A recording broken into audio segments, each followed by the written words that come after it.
Hello friends, ಇವತ್ತಿನ ವಿಶೇಷತೆಗೆಲ್ಲರಿಗೂ ಸ್ವಾಗತ. ನಾನು ನಿಮ್ಮ ಚಂದುಗೌಡ. ನಾನು ಮೊನ್ನೆ ಮಾಡಿದಂಥ ಸ್ಕ್ರಿಬ್ಲಿಂಗ್ ಆರ್ಟ್ ಯಾರ್ದು ಅಂತೇಳಿ ನೆನ್ನೆ ಹೇಳಿರಲಿಲ್ಲ. ನಾನು ಮೊನ್ನೆ ಮಾಡಿದಂಥ ಸ್ಕ್ರಿಬ್ಲಿಂಗ್ ಆರ್ಟ್ ಯಾರ್ದು ಅಂತ ಹೇಳಿದ್ರೆ ಮಾಲಾಶ್ರೀ ಅವ್ರದ್ದು. ಇದಕ್ಕೆ ತುಂಬ ಜನ ರೆಸ್ಪಾನ್ಸ್ ಮಾಡಿದ್ದಾರೆ, ಹಾಗೆ ಅವರ ಕಮೆಂಟ್ಸ್ ಕೂಡ ಕರೆಕ್ಟಾಗೇ ಇದೆ. ಸೊ ಯೂಟ್ಯೂಬಲ್ಲಿ ಕಮೆಂಟ್ಸ್ ಮಾಡ್ತಿರೋರು ಆದಷ್ಟು ಇನ್ಸ್ಟಾಲಿ ಕಮೆಂಟ್ ಮಾಡಿ, ಇನ್ಸ್ಟಾಲಿ ಟೆಕ್ಸ್ಟ್ ಮಾಡಿ ಅಂತ ಹೇಳ್ತಾ ಇವತ್ತಿನ ವೀಡಿಯೋನ ಸ್ಟಾರ್ಟ್ ಮಾಡ್ತೀನಿ. ಹಾಗೆ ಯಾರ್ಯಾರು ಕರೆಕ್ಟಾಗಿ ಕಮೆಂಟ್ಸ್ ಮಾಡಿದ್ದಾರೆ ಅವರು ನಿಮ್ಮ ಫೋಟೋಸ್ನ ನನಗೆ DM ಮಾಡಿ, ನಿಮ್ಮ ಫೋಟೋಸ್ ಸ್ಕ್ರಿಬ್ಲಿಂಗ್ ಆರ್ಟ್ ಅಥವಾ ಡಿಜಿಟಲ್ ಆಯಿಲ್ ಪೇಂಟಿಂಗ್ಸ್ ಆ ಥರ ಏನಾದ್ರು ಮಾಡಿ ನಾನು ನಿಮಗೆ ಕಳಿಸ್ಕೊಡ್ತೀನಿ ಅಂತ ಹೇಳ್ತಾ ಇವತ್ತಿನ ವೀಡಿಯೋನ ಶುರು ಮಾಡ್ತಿದ್ದೀನಿ.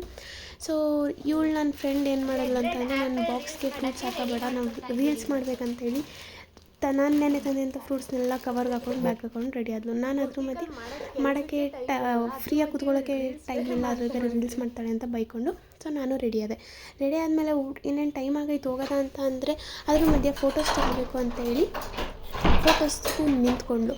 ಸೊ ಅವಳಿಂದ ಒಂದು 10 ನಿಮಿಷ ಲೇಟ್ ಆಯಿತು. ಸರಿ ಅಂತ ಹೇಳ್ಬಿಟ್ಟು ನಾವು ಜಿಯಿಂದ ಹೊರಟು ಬೊಟಿಕ್ ಅಂತೂ ರೀಚ್ ಆದ್ವಿ. ಬೊಟಿಕ್ ರೀಚ್ ಆದಮೇಲೆ ಒಳಗಡೆ ಹೋಗಿ ನಮ್ಮ ಕೆಲಸ ನಾವು ಶುರು ಮಾಡಿಕೊಂಡು ಮೆಟೀರಿಯಲ್ಸ್ ತರೋದೈತೆ ಅಂತೇಳಿ ಮೆಟೀರಿಯಲ್ಸ್ ತೊಗೊಬಂದು 2 ಗಂಟೆ ಆಯ್ತು ತಕ್ಷಣ ತಂದಿದ್ದಂಥ ಬಾಕ್ಸ್ನ ಖಾಲಿ ಮಾಡಿಬಿಟ್ಟು ಆಮೇಲೆ ತಂದಿದ್ದಂಥ ಫ್ರೂಟ್ಸ್ ವೇಸ್ಟ್ ಆಗಬಾರ್ದಲ್ವ ಅಂತೇಳಿ ಸೊ ರೀಲ್ಸ್ನೂ ಮಾಡಿಬಿಟ್ಟು ಆಮೇಲೆ ಮತ್ತೆ ನಾನು ಸ್ಕ್ರಿಬ್ಲಿಂಗ್ ಆರ್ಟ್ ಮಾಡೋಕ್ಕಂತೂ ಕೂತ್ಕೊಂಡೆ. ನಾನಿವತ್ತು ಯಾವುದೇ ಆ್ಯಕ್ಟರ್ಸ್ದು ಸ್ಕ್ರಿಬ್ಲಿಂಗ್ ಆರ್ಟ್ ಮಾಡ್ತಿಲ್ಲ, ಯಾಕೆಂದರೆ ನನ್ನ ಫಾಲೋವರ್ ಒಬ್ಬರು ನಂದು ಕೂಡ ಸ್ಕ್ರಿಬ್ಲಿಂಗ್ ಆರ್ಟ್ ಮಾಡಿಕೊಡಿ ಅಂತ ಕೇಳಿದ್ರು. ಸೊ ಅವ್ರದ್ದು ಕೂಡ ಸ್ಕ್ರಿಬ್ಲಿಂಗ್ ಆರ್ಟ್ ಮಾಡಿ ನಾನು ಅವ್ರಿಗೆ ಕಳ್ಸಿನಿ. ಹಾಗೆ ನೆನ್ನೆ ಮಾಡಿದವ್ರು ಕೂಡ ಖುಷಿಯಾದರು ನಾನು ಮಾಡಿಕೊಟ್ಟಂಥ ಸ್ಕ್ರಿಬ್ಲಿಂಗ್ ಆರ್ಟ್ಗೆ.